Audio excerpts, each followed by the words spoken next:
te décompter, dénombrer, oui. Bien, tout va bien? Bien excité? Donc, au profit de notre public très dense et nombreux, je vous souhaite la bienvenue à ce colloque des étudiants du séminaire HAR 6082, qui s'appelle Art et sociologie, si je ne m'abuse. Donc, on va avoir des grandes personnes jouer à la sociologie à partir d'œuvres d'art, pour la plupart, ou de cas particuliers. Tous plus intéressants les uns que les autres, bien entendu. Alors, la première qui va casser la glace ce matin, l'une de nos renaissancistes. Donc, Alexandra, avec l'artiste, le mécène et l'éditeur. Tiens, le sous-titre est réapparu. Ouais. Donc, 3 acteurs impliqués dans les grandes vues de Rome. Et ensuite, on va poursuivre. Donc, c'est toujours 15 minutes de présentation. Je vous avais avisé, je serai impitoyable. Ensuite, 10 minutes de questions. Je ferai éventuellement quelques commentaires, simplement de mon côté, question de que vous puissiez, pour vous aider à vous ajuster pour le travail final, qui est à remettre, je vous le rappelle, le 27, donc le 28, pardon, donc la semaine prochaine. Et ensuite, la discussion sera ouverte, donc une dizaine de minutes de discussion. Et évidemment, je souhaite que vous preniez la parole. Moi, ce sera vraiment pour des questions techniques. Je vous laisse la période de questions. Après chacune des interventions. Les pauses seront au C2117, comme ça on ne fera pas de dégâts ici. Il y a de jolis biscuits qui vous attendent, donc la première pause est à 10h15, on aura du café et du thé. Alors je laisse la parole à Alexandra pour 15 minutes. Parfait, je pense que je vais prendre place. Oui, allez-y. Est-ce que ma tête cache l'image? Non? C'est bon. Ok. Alors bonjour, je commence par faire mon mea culpa parce que contrairement à toutes les autres présentations d'aujourd'hui, je n'aurai pas une présentation funky, elle date un peu plus que la plupart d'entre vous, donc je fais un petit bond en arrière. Alors, l'artiste, le mécène et l'éditeur, j'ai voulu mettre comme exemple une série de gravures faites par Stefano Della Bella que je vous présente à l'instant. Elle s'appelle 6 grandes vues, dont 4 de Rome et 2 de la campagne romaine. C'est des gravures à l'eau forte, datées de 1656, exécutées à Florence, mais les dessins ont été faits à Rome durant un voyage de l'artiste avec ses élèves. Ces gravures ont été envoyées à l'éditeur qui s'appelle Israël Henriette, qui était dans le fond un des principaux éditeurs de l'artiste, qui était situé à Paris. Je veux, dans le fond, attirer votre attention sur quelques points. Le thème des ruines antiques, qui est plutôt évident sur 4 des gravures, évidemment, et l'architecture monumentale de ces ruines, qui, dans le fond, sont répondues par les arbres, évidemment, qui sont aussi très monumentaux.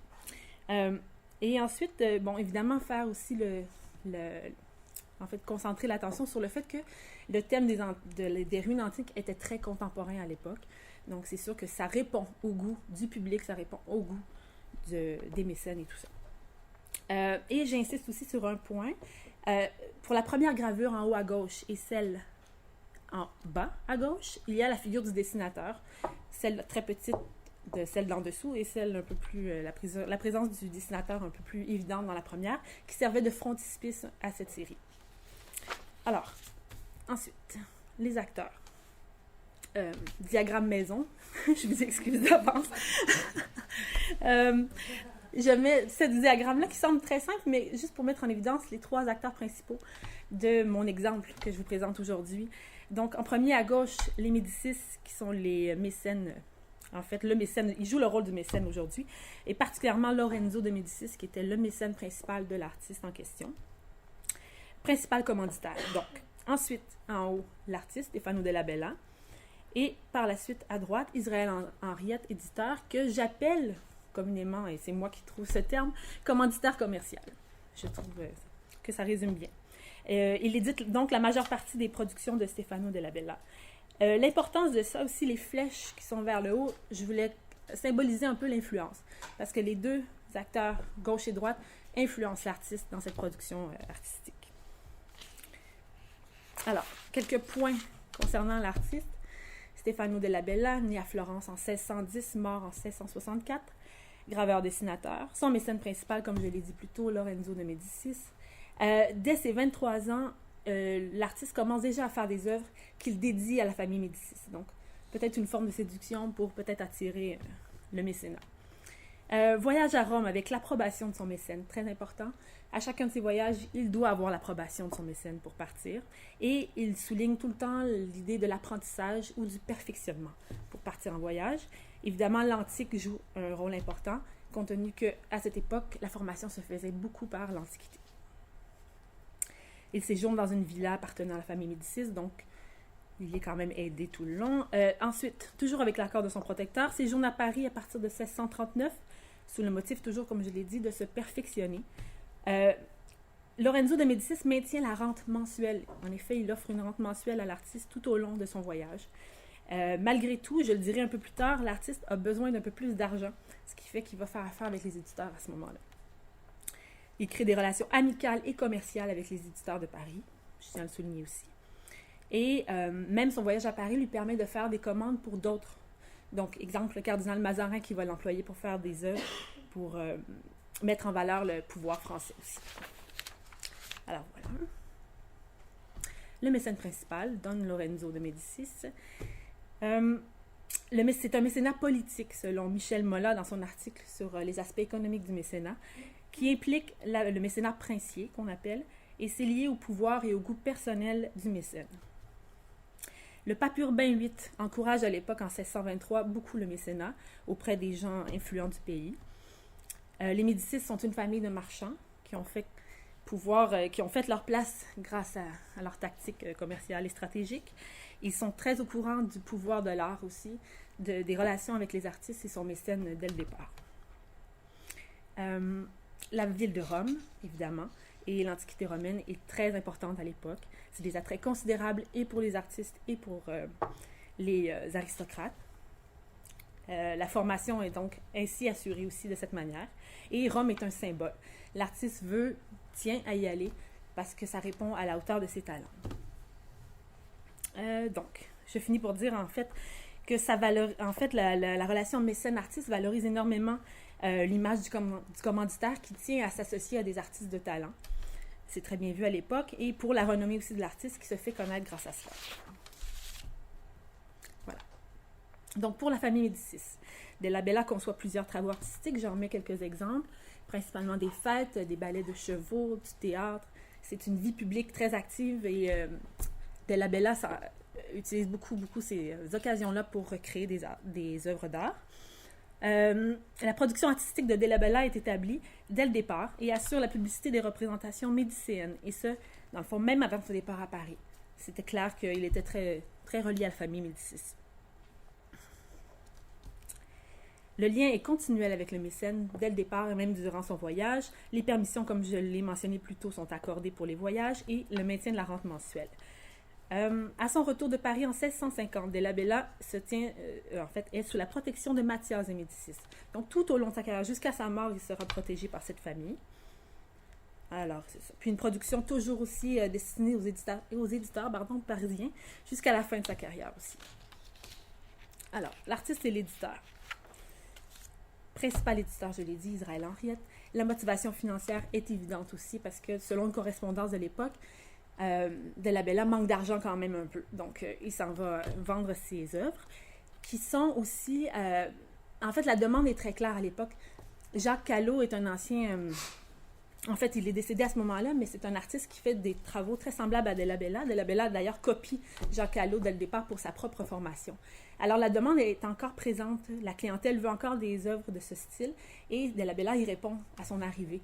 Donc, il y a quand même une motivation première qui fait l'affaire et des éditeurs et de l'artiste qui se crée déjà une clientèle à ce moment-là. Alors, ensuite, évidemment, l'époque...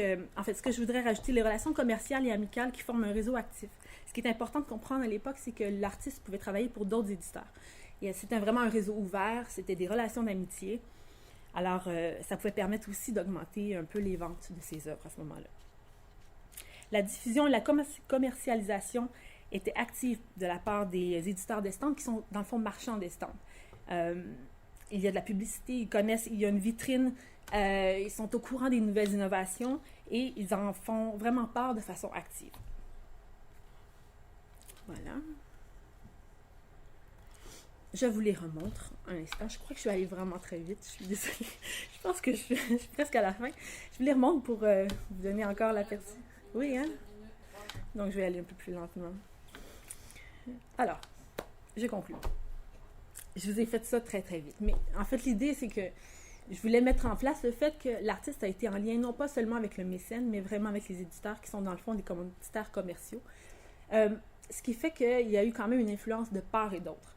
Au départ, je croyais qu'il y avait seulement, dans le fond, la famille Médicis en tant que médiateur, mais finalement, j'ajuste le tout en disant que les éditeurs aussi sont en quelque part médiateurs, compte tenu qu'ils demandent quelque chose de précis. Il y a des exigences demandées à l'artiste, donc une influence particulière.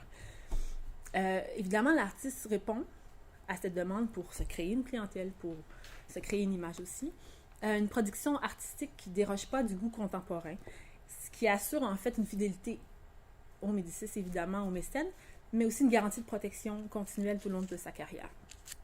Le mécène, selon Francis Haskell, et j'ai bien aimé cette comparaison, compare le mécène en tant que bon parent, évolué et tolérant, mais surtout le mécène de cette époque, dans le sens où il assure la sécurité implicitement, demande à l'artiste de ne pas lui déplaire. C'est pas clair, mais en même temps, il faut qu'il réponde au goût de l'époque. C'est important.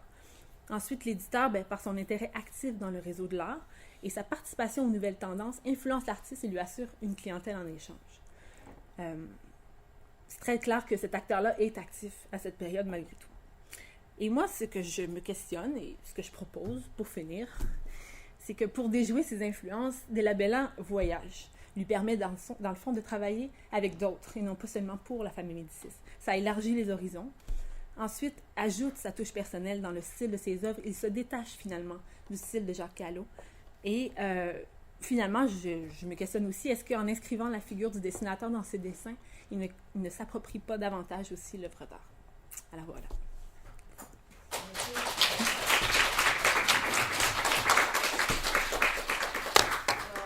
Le 15 minutes, ça ressemble à ça. C'est bon. J'ai une petite. En fait, un commentaire à lui faire. Oui. Vous parlez beaucoup d'influence. Je pense que je vous ai déjà fait ce commentaire-là. C'est un terme qui me semble un peu piégé, c'est okay. L'influence. Ensuite, vous parlez d'exigence, de demande. Comme il s'agit de mécènes et d'éditeurs, je pense que c'est plutôt ça qui est à développer, que cette fameuse idée d'influence est quelque chose qui est un peu vague et galvaudé, particulièrement en histoire de l'art. Okay. Et de toute façon, c'est très certainement cet aspect-là que développer dans le travail. C'est ça extrêmement intéressant de savoir comment le mécène et l'éditeur sont médiateurs et quel est le résultat lorsqu'on parle évidemment de ces gravures, de ces œuvres-là. D'accord. Et votre hypothèse, évidemment, vous tentez de la vérifier, c'est votre résultat. Voilà. Donc, j'ouvre la discussion. Question? Oui, Émilie, vas-y. Allô? En fait, je me demande, est-ce qu'on pourrait, dans ce cas-là, parce que je ne connais pas nécessairement le sujet tant que ça, mais est-ce que Rome peut devenir un médiateur aussi dans ce cas-là, parce qu'il influence sa façon de graver des sujets et tout? Je ne sais pas, est-ce qu'on pourrait ajouter ces grandes villes-là, ces grands endroits comme médiateurs? C'est une bonne question. C'est sûr que la question du fait que je disais que c'était un symbole, puis qu'évidemment, c'était porteur de valeurs et de principes, je pourrais dire que oui, moi. En quelque part, ça peut jouer.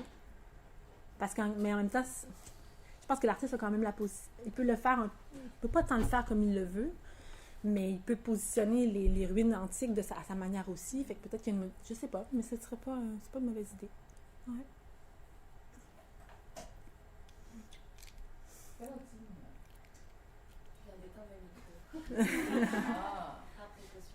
Je vais rebondir là-dessus. D'ailleurs, j'aimerais savoir bien ce que le terme rebondir qu'on utilise maintenant dans les colloques sans vous avez raison qu'on pourrait étudier, peut-être pas Rome, mais les ruines antiques comme des médiateurs d'importance à l'époque, des médiations d'importance. en ne faisant pas trop jouer quand même les choses inertes. On ne donne pas des Genesee comme Bruno Latour a tendance à le faire. Mais ça fait partie absolument des passages obligés, si vous voulez. Et je pense que vous l'avez établi sans le dire clairement. C'est un passage obligé des fameuses ruines qui sont très à la mode à l'époque. Ouais.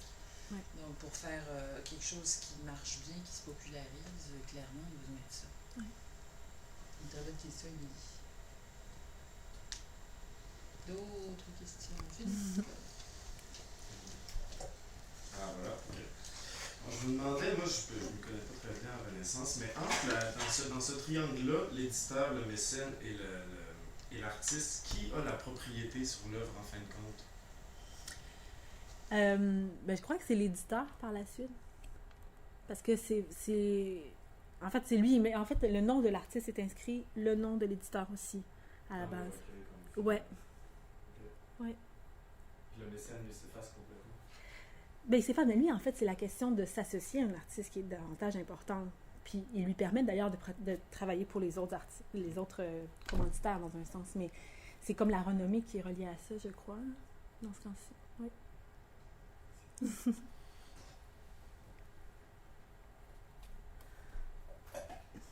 question, est-ce qu'il y a des cas où on peut dire, dans le cas de la Bella, est-ce qu'il y a des circonstances où les demandes du mécène et de l'éditeur ont pu être contradictoires, où il a dû se retrouver coincé entre les deux? Ah, c'est une bonne question, mais je n'ai rien vu de tel pour le moment dans mes recherches. Mais ça ne veut pas dire que je ne trouverai pas. Mais non, ben, en tout cas, j'ai rien vu encore. J'ai rien observé à ce niveau-là. Mais c'est une bonne question. Ouais. Oui, c'est vrai. Mais c'est sûr que dans mes recherches, ce qui est mentionné, c'est qu'en effet, l'édition d'estampes peut être très bien reliée à un pouvoir en tant que tel. D'ailleurs, le pouvoir du roi de France, par exemple, s'associe à certains éditeurs pour propager des choses. Je crois qu'il y a une série de gravures qui s'appelle Le Cabinet du Roi, qui a été commandée par Cardinal Richelieu, je crois. Et c'était un peu le même sens. Ça a été commandé à un éditeur d'estampes en lien avec. Mais la question que tu me poses, par contre, ça, je n'ai pas encore spécifié.